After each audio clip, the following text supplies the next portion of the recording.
the devil here to tempt me. A father who turns his own kids into hardcore bank robbers. The surveillance video, the pointed gun. And they ordered the tellers and everyone into the vault. And the 18-year-old daughter behind the wheel of the getaway car. It was my family. The loyalty was greater. Now, childhood photos replaced by mugshots. And confession tapes shocked even the police. I'll lay it all out. Keeping it all in the family. Plus, a loyal employee with a killer boss. I missed my kids being born. He made me come back to work 4 or 5 hours later. Who takes the term murderous job to a whole new level. What I need you to do, go dig a hole in the desert somewhere. The detective said your husband was going to kill you. But this bad boss isn't finished yet. What do you want me to do? Whack this guy. Loyalties and Lies. Welcome to 2020 on ID. I'm John Quinones. Loyalty. It seems so simple. But what happens when the person you've always followed leads you to do something you know is wrong? The people you're about to meet found themselves with troubling decisions to make between loyalty and lies. First, 2 teens and the father they worshipped. But as Matt Gutman first told us in 2013, the dad who was supposed to show them the right way to live instead showed them the way right to prison. It's an all-in-the-family crime spree. That's dad in a mask and son in a fake mustache. It was a family affair, all right. A father on an outing with his 2 kids, but they weren't out for fast food. They were hungry for a fast buck. These 3, the Cat family, didn't look like the typical jailbirds in the FBI's most wanted list. Nope, they looked like they belonged in your church group. The balding dad, his pimpled son, and the pretty blonde sister, still a high school senior. But apparently the family that stayed together robbed together. Have you ever seen anything like this? In my 20-plus years in law enforcement, I haven't, Matt. A family of bank robbers. If news of Daddy's misdeeds bewildered local cops and journalists, it blew away their own family members. Horrible. Horrible. How can I wrap my brain around this? How could this have happened? We spent 13 months piecing together this story, talking to every major character. It begins where it ends, with Dad, Scott Cat. We met the father of this felonious family here. Nice to meet you. Nice to meet you. Behind 2 inches of glass at the Fort Bend County Jail in Texas. It is shocking to me because I've never been in trouble before. That would be the first of many lies he would tell us. Back then, we couldn't have known this tale would have more twists than a knotted rope, especially given how Cat started life. The homemaker mom and a dad who worked at the local bank. Good student? He was a football star. Everyone, especially his mom, remembers him being so likable. Scott, he was so much fun. Great sense of humor. Always wanted to make us laugh. Scott Cat fell in love and married his high school sweetheart, Beth, a champion swimmer. She called him her handsome cowboy. What was Beth like? Beth? Oh, very, very loving. Good mommy. Terrific mother. It seemed like they had it all. They really did. He became a structural engineer, and the all-American family settled into a 4-bedroom house with a front porch tucked into Oregon's wine country. They both had great jobs. They both had great cars. They had the 2 kids. They had the dog. Everything that you work so hard to do. Money, family, love. Scott and Beth had everything until Beth was diagnosed with breast cancer. Her daughter, Abby, was just a baby. The only memory I have of my mom, she was on a bright orange stretcher being carried down the stairs, and I remember her face. So your first memory of your mother, or your only memory, is one of her being carried away on a stretcher? Yeah, that's all. But I hold on to it. Maybe that's a good thing. Because it would be the only thing she had. Beth Cat would die at the age of 32, leaving behind 4-year-old Hayden and 2-year-old Abby. Suddenly, Scott Cat was a widower, a single dad with toddlers. How did you deal with it personally? I didn't deal with it. You were in denial? Completely. I was in denial about needing help, about grieving, about depression, about my ability to raise them by myself. You know, I started drinking heavily. What does heavily mean? Well, a 5th a day. A 5th of vodka or Jack Daniels a day. It's a lot of booze. It's a lot of booze. While Dad was drowning his sorrows, the kids were thriving in the pool. The star swimmers were also decent students, and when he was sober, their dad was the proud president of the swim club. And the kids idolized him. He was my best friend for a long time. He was a whole lot of fun, loved water parks and Disneyland almost as much as the kids. We'd all be on the ride together. It was just fun. We were all screaming and yelling, and he went on all the rides with us, and that's cool. So cool that he was really more a friend than a parent. There wasn't really a disciplinarian. I mean, there was no one there hounding us to do homework or keep up our grades. I knew it wasn't normal, but to me it was my normal. Abby and Hayden, by this time young teenagers, soon realized Dad was fun, but they could only rely on each other. We were very close. My sister's the only consistent thing I've had in my whole life, and I'm the only consistent thing that she's had too. Well, my brother's my best friend. He was basically the only one that was there for me. I can just look at her and know what's on her mind, what she's worried about. What Scott's kids were worried about most, their dad's drinking. Some of it in plain sight. There were arrests, there was brawling, disorderly conduct, and a new, more expensive vice, cocaine, he says. I'd say probably 3 or 4 grams a week. Scott partied away their savings. They went bankrupt. They lost their home. The lights went out. For a fresh start, and Scott says a new job, Cat traded the Oregon greenery for this scenery. An apartment in a Houston suburb with a whole lot of banks nearby. Money was tight, and I was really depressed.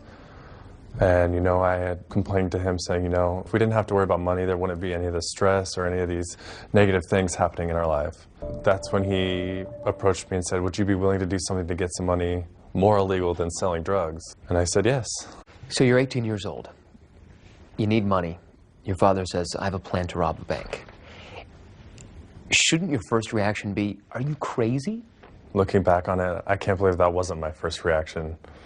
To say, are you insane? Why did you go along with it so easily? I had a real struggle. I knew it was wrong, but I was really motivated by the money. The night before the first bank I was supposed to rob with him, I had kind of a panic attack all night, deciding, do I want to go down this path of evil, or is this not for me? Ultimately, Hayden Cat would agree to walk down that path of evil. He really wanted my help. In his mind, 2 people could be much more successful at it. But maybe a third would be even better, and there was just one cat left to choose. Scott told Hayden to talk to his sister into joining their gang. She was a high school senior, just 3 months shy of graduating. My dad sent my brother to ask me. Your dad sent your brother to ask you? Yeah. To rob banks with them? Yeah.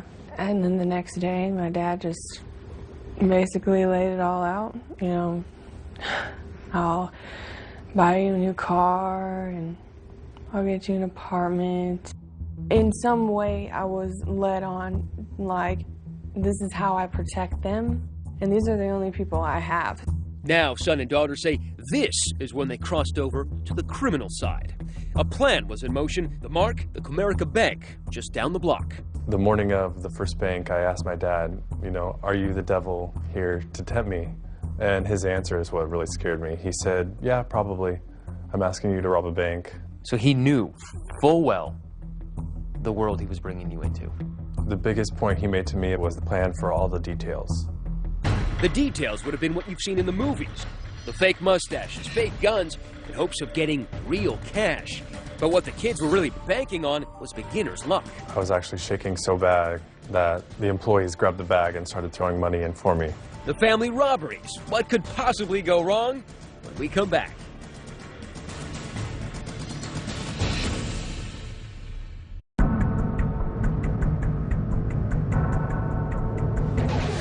.93-degree Texas heat. The Cat family wasn't headed to a water park, but to a stick-up at a small bank in a strip mall. The man with the gun was Scott Cat, and along for his first heist, his apprentice, his 20-year-old son, Hayden. Their disguises? Painters' masks and white overalls. Outside, waiting in the getaway car and communicating with the men on walkie-talkie, 18-year-old Abby. Once we walked into the bank, then it was on. I was running on so much adrenaline and so amped that I wasn't even really feeling anything. Two individuals walked into the bank, and they ordered the tellers and everyone into the vault. Did they say anything? Put your hands up and get into the vault. He was the muscle with the gun, and I was the money guy. Both men are big, over 6'3". Their sheer size and the gun enough to terrify customers. But it's the novice bank robber who's quaking in his boots. I was actually shaking so bad that the employees grabbed the bag and started throwing money in for me. In Hayden's hands, more money than he'd ever dreamed of. How much does $50,000 weigh? I'd say about 15 pounds. With their garbage bag full of cash, they sprint out of the bank to the getaway car, which has been outfitted with stolen plates. The wheelman, a frightened teenager. I was scared. I mean, it's just something you just like want to be over with. And what was it like driving the getaway car? You know, it's hard because you want to obey traffic laws, but your adrenaline is pumping. It was hard. I had them in my ear. My dad would yell at me to not drive fast, so I didn't. Despite the heckling from her backseat driver dad, the reluctant 18-year-old gets them to their apartment, half-mile away, undetected. The heist had gone off without a hitch, just like Dad had promised. Was there a woohoo moment? Not till we got home. With her sack full of 50 grand, the spending began. Cars, motorcycles, booze, and drugs. Abby's spending much more sensible. How'd you guys celebrate? I went off on my own and just got my nails done. In fact, the money came so easily and went so fast, within 2 months they burned through all their loot. Time for another bank job.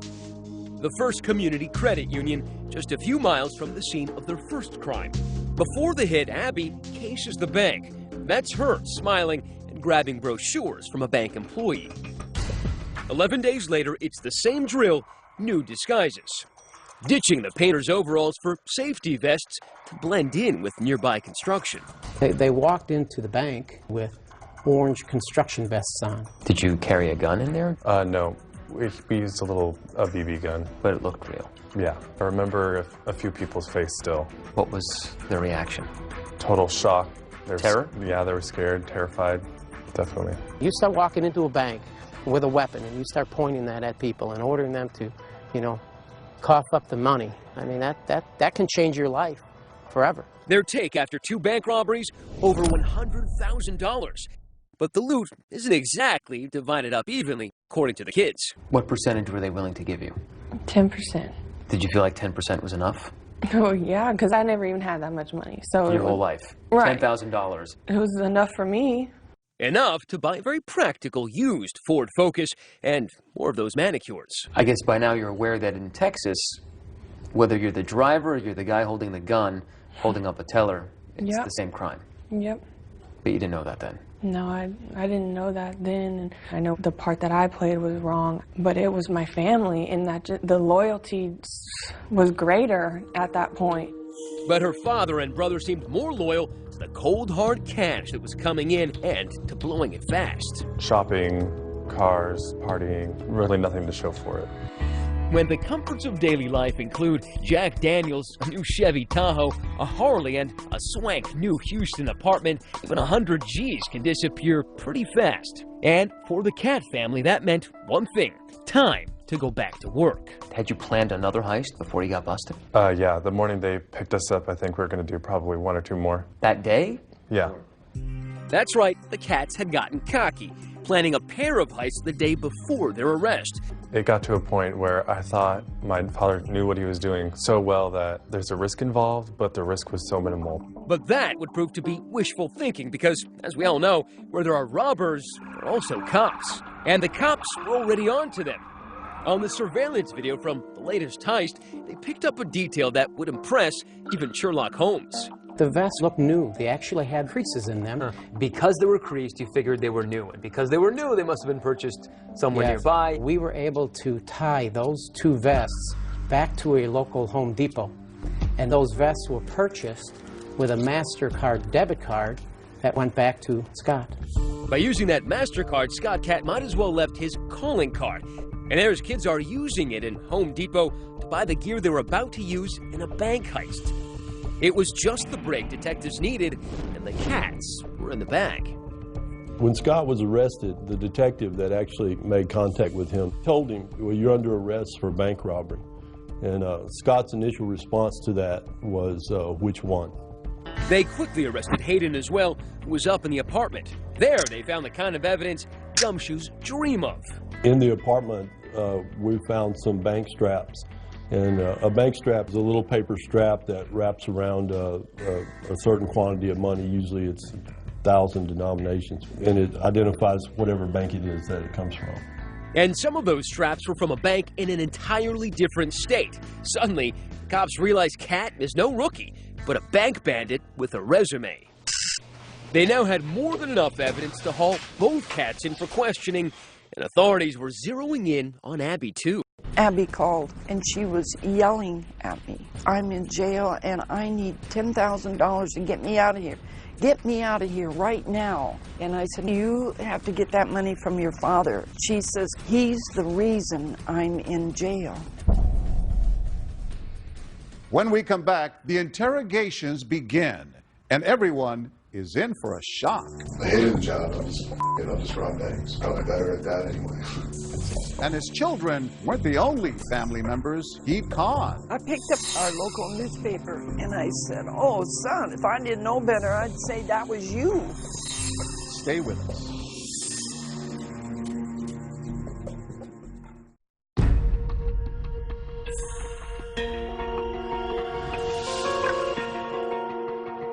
Police had nabbed Scott Kat for holding up 2 banks. He wasn't the only cat in the hot seat. Just down the hall in another interrogation room was his 20-year-old son, Hayden. Scott made it clear as he walked in, he was ready to come clean. It's a day of reckoning. I get it. Investigators were expecting to hear about the 2 heists in Texas, but they were about to learn that Scott Kat's secret life of crime dated back to the Clinton administration. He didn't even ask for a lawyer before he started spilling the beans. First, federal savings and loan. For this head-scratcher, Scott actually needed a whiteboard to lay out crimes that began in his home state of Oregon, 2,300 miles away. It was like a seminar in bank robbing 101. So this was number 1. This was number 1. So I'd say I got about like $2,500, roughly. In total, Scott would confess to having robbed 5 banks in Oregon before even setting foot in Texas. I can go in there and just slam it and be out. I'm surprised he was able to, remain undetected, especially when one of the banks he robbed was in his hometown. You would think that someone would have known him. In fact, someone did. It was Scott Kat's own mother. I picked up our local newspaper, and on the front page was a picture of a man that robbed our local savings and loan, and that is where his father retired from. He worked at the bank? Yes. And I looked and I saw this frame of this big man, and I said, oh, son, if I didn't know better, I'd say that was you. And he grabbed the paper from me, and he looked at that. I remember so vividly, and he said, yeah, it does, kind of. But a mother knows what her son looks like. Oh, I know, and his hands. I know his hands. And Scott said, well, he didn't get very much money. But her son was honing his skills, and you know what they say about practice. With each hit, he was banking more and more money. That one I got close to 30, because by then I had figured out that there were 2 cash drawers, so I made sure that I got both cash drawers. I selected a bank based on accessibility and escape. He didn't just see a bank and decide to rob it the next day. He would plan for weeks at a time. How many of those did either Hayden or Abby know about? None. This was all just... Not a one. I mean, you got to think back. They're still pretty young here. Scott says it was a job opportunity that brought them to Texas in early 2012. By then, Abby and Hayden were teenagers. Well, I had a nice chunk of money to come to Houston, right, and I blew it. Partying. I just blew it. The cash tasted so sweet, Kat craved more, soon blowing off that job in Houston to focus on his more lucrative gig. I hated the job. It was a really bad job. I'll just rob banks. I'm probably better at that anyway. And in his new full-time job, he knew more help could mean more money. This is where I started to, talk the kids in. Hayden wanted to come out here, and I said, well, look, there's a business proposition I have for you. I talked him into it. A couple of doors down the hall, Hayden would soon fill cops in on his version of that dirty deal. That's when he started, going over all the details about how it's done and what he's done in the past. Also, what to look for in a bank, Like what? The getaway is everything. I told him, I don't think that I can drive after my first one. That's when we talked Abby into driving for us. We just needed someone who was able to drive slow and steady and abide all the traffic laws and, not look like a bank robber at all. This cute blonde girl is the last thing you'd ever look for. But that's exactly who police were looking for. After getting a call from her dad, Abby drove herself in to talk to investigators. Same room, 6 hours later. Well, I just felt like, I needed to do what I did to, protect them. Abby admitted driving the getaway car, but said it was out of blind loyalty to her brother and her father, whose writing was still there on the wall.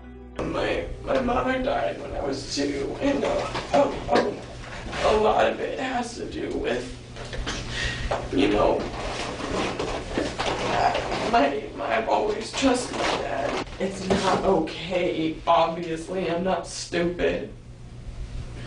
But when it's your dad, it's almost like it is. I convinced her of it. She trusts me completely because she doesn't have anybody else to trust. But according to Texas law, it was a little too late to take the blame now.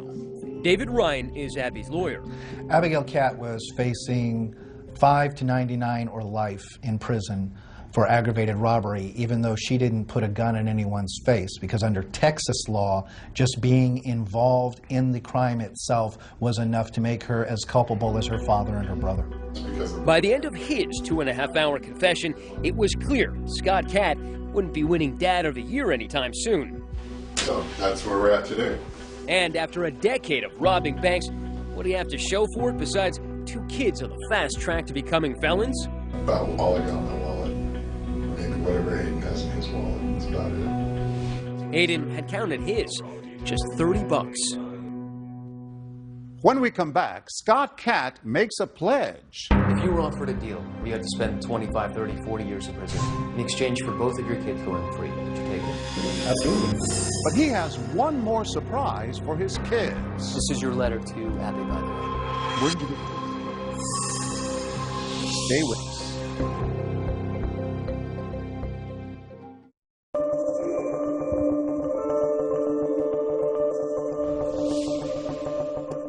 The pretty house with the wraparound porch in Oregon is now in the Catt's rearview mirror. Their new home is the big house behind the bars of the Fort Bend County Jail in Texas. The family had been held in separate cell blocks and hadn't seen each other in over a year. Jailhouse life had taken its toll. Scott said there wasn't enough food and he'd lost more than 70 pounds, almost unrecognizable to his own mother when we showed her footage from our interview. He's a old man. $2,000 a week. Yeah. He doesn't look the same. Oh, I miss him. He's old.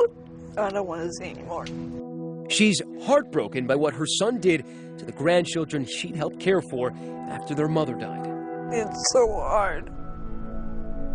I wish I knew why he did this. I will never know. When we sat down with Scott, he wanted us to believe he was a changed man, a father who would do anything for his kids. If you were offered a deal where you had to spend 25, 30, 40 years in prison in exchange for both of your kids going free, would you take it? For them going free? Absolutely. What about life in prison? Sure. Would you have said you were a good father? I thought I was. Do you think you are now? I have the serious doubts.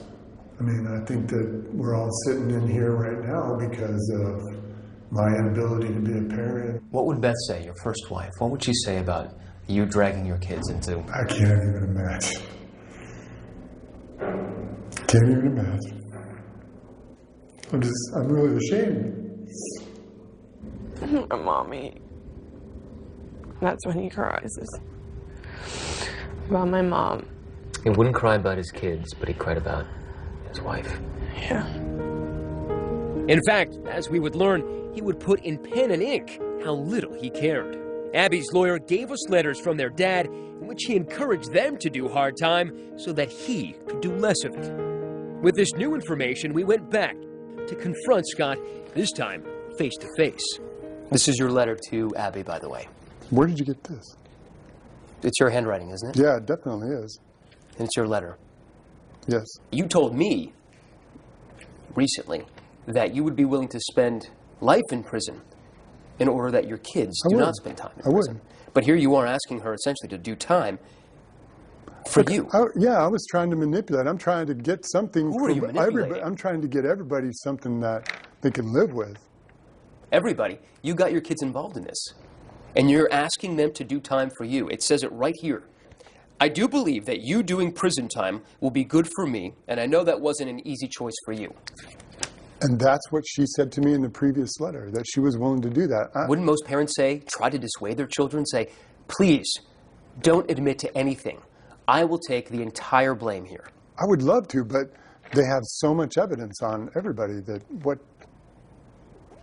are we supposed to do? Your father says he blames himself. He says he's lied to you for many years. Mm-hmm. Do you believe him now? Am I just supposed to believe him all of a sudden? I want to, and I've always wanted to. I believe he feels remorse, but I also believe that he still didn't have my best interests through all of this, through all the court stuff. Does it make you angry? Make you sad? Mainly sad that a situation like that was put in front of my face from the person that is supposed to keep me away from things like that. And that's been the hardest to deal with because that doesn't happen to everybody. And I feel like now I've lost my mom and now I've lost my dad. When we told Scott his kids thought he'd failed as a father, he was dumbfounded. Did they forget about all the times, the happy times, if they don't remember the trip to Disneyland? I wish I could have made those memories a little more lasting for them. And unbelievably, despite everything, Abby and Hayden say they forgive their father. I've forgiven him because I have to for myself, or I probably wouldn't be able to sleep at night. So I can start to live a normal life. I don't want hate, anger, any of that in my heart. If your father were right here, Hayden, what would you say to him? I'd tell him that I forgive him. And that I don't want him to carry this burden around with him for the rest of his life. But while his kids might forgive him, the court does not. How do you plead to the offense? Are you pleading guilty freely and voluntarily? Scott Katz's 15 minutes of infamy would stretch into 24 years of prison. I mean, I'm 51 years old, so to me, that is life. If I don't have the opportunity to get out and see parole and make amends to my family and friends and repair some of those relationships, then it might as well be life. Hayden accepted a deal of 10 years, a sizzling cell in Texas, a world removed from his suburban childhood in Oregon. Well, what do you expect prison life to be like? Hell. As close to hell on earth as you can get. How do you plead to the offense? Abby pled guilty and was given a 5-year sentence. Sheriff Troy Nels was so disturbed by Scott's manipulation of his kids that he's decided to help Abby. Instead of shipping her off to prison for 5 years, he's decided to keep her here at the jail, where we found her stitching patches onto police uniforms. I just feel that she's more of a victim in this. So my goal is to try to educate her, get her where she can get her GED, and try to teach her some type of a skill set here. So when she gets out, she can lead a productive life. For Abby, all she has left is her brother, Hayden. Why does that make you sad now? I feel like I can't help him and I can't comfort him, and that makes me sad. Making an unprecedented gesture, Sheriff Troy Nels allowed us to bring them together one last time before they served their sentences. Brother and sister haven't seen each other in a year since the day of their arrest. Hayden is brought in shackled, hand and foot. And the jailhouse rules were strict. No touching. The soulmate siblings couldn't seem to help, reaching out. Abby. Breaking one last rule. Are you doing okay? Yes. Okay. I'm just happy to see you. Yeah, me too. Abby, I'm sorry, okay? I don't blame you for anything, Hayden. Just know that I love you forever. I love you too. I don't blame you for anything. Nothing. It's gonna be a long time until I see you. I know. I love you. I love you too. Can I give him a hug? No, I can't hug you. No? No. And on the spur of the moment, we asked the sheriff for one more act of kindness. You guys want to give each other a hug? The sheriff says it's okay. Really? Oh. It could be 10 years before Abby and Hayden could embrace again.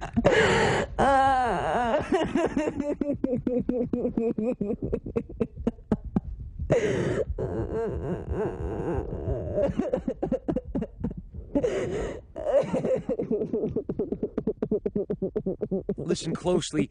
Our mic's picking up Abby's heart, pounding. It'll be okay.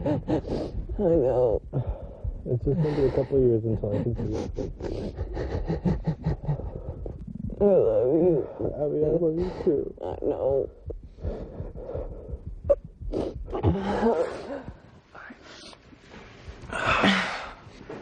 I don't want you to go. I know. And gushing out came the grief and the regret and the anger. Thank you for the hug. I needed it. I know. I love you. I love you too, okay? Okay. If you ever start to feel down or anything, just start to think about all those good times we've had, okay? Okay. That'll get you through. Okay. All right. I love you. Abby, I love you too. I'll see you soon, okay? Okay, bye. And after 10 minutes of comfort, shackled again. The siblings' love for one another, the one thing their fool-hearted father couldn't destroy.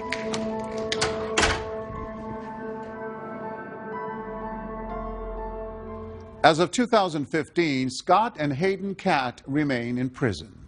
Abby hopes to attend college upon her release with the help of a woman who saw her story on 2020. She and Hayden stay in touch by writing to each other as much as they can. Coming up, an impossible boss and the employee at his beck and call. I needed a job and I had a family, so I did what I was told. But just how far would he go? Go dig a hole in the desert somewhere. When we come back.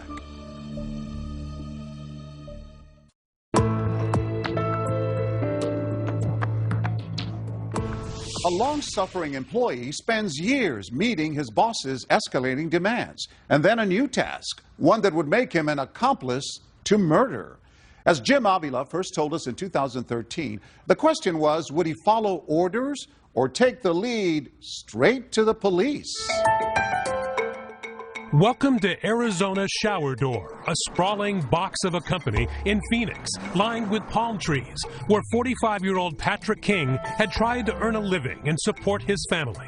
That is, until he got a call from his boss to meet him here, in this bank parking lot, for a special favor.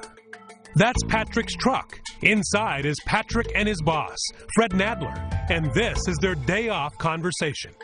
What I need you to do, in super secrecy, okay, is go dig a hole in the desert somewhere. Dig a hole in the desert?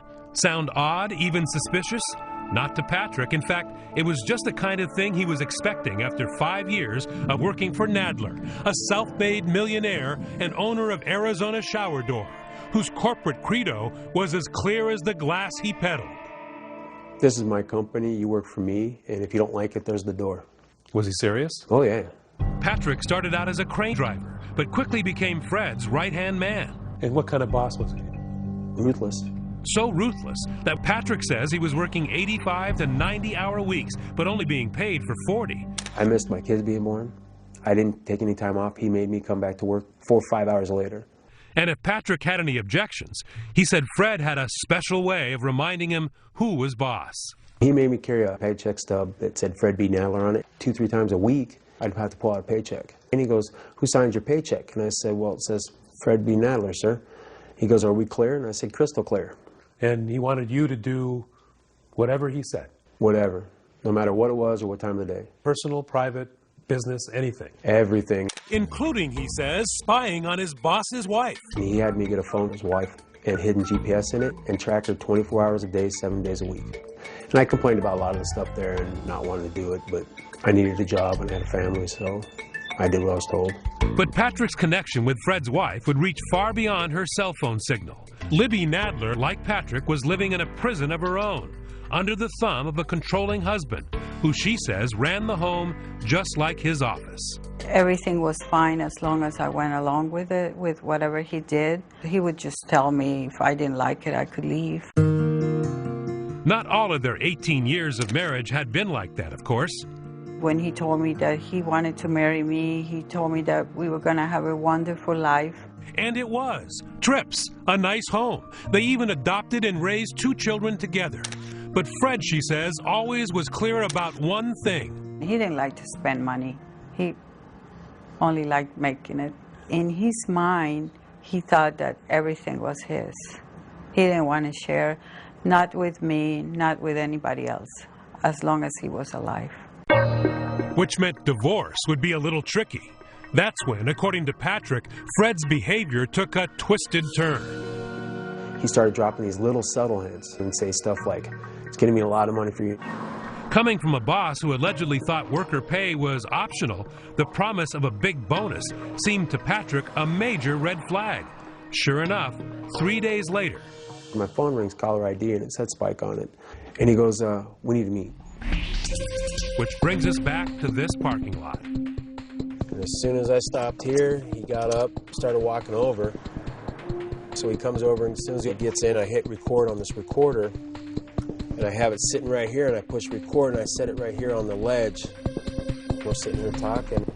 What I need is somebody I can trust. That's me. Let's go dig a hole in the desert somewhere. That's easy to do, especially in Arizona. That's right. You got to do it at such a time and a place that nobody can see you do it. And he finally said, you know, she filed for divorce. She's going to ruin the company. There's going to be 180 employees and families out of work. You're going to be the savior. You're going to save the company. I was just like, you know, I didn't want to believe it. I will give you a bundle to put in that hole, okay?